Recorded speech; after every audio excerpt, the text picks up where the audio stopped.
Hey everyone, Linda G coming to you from Bellin Health. So this month's Lifesaver topic is smoke signals. So we are really focusing on some of the dangers behind smoking. We know on average that a smoker will die 10 years earlier than a non-smoker. So it's obviously a very dangerous habit, and we at Bellin Health are here to help you if you want to kick that habit. So please reach out to your primary care provider if you need assistance in that way.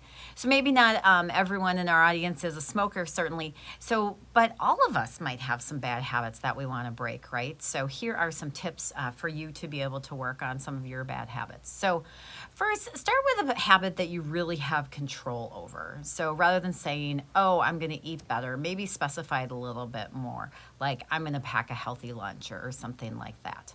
Identify why you want to change that behavior. What's your motivation? Is it to save money? Is it to fit into a smaller pair of jeans? It doesn't matter what the motivation is, but identifying it is going to help you reach your goal a little bit better. Do some research when you're trying to change a behavior. Talk to other people that have been successful. Do a little online Googling to see what might help you with that change. We also want to be patient and give it some time. It does take time to change habits. It does take consistency to keep those things going. So don't expect yourself to automatically get there in a day or two. It does take some time. Don't be afraid to ask for help. Often when we're trying to change behaviors, we need to reach out to those around us to maybe support us as we're trying to change that behavior. And again, also your healthcare team at Bellin is here to help you if you want some help changing those habits.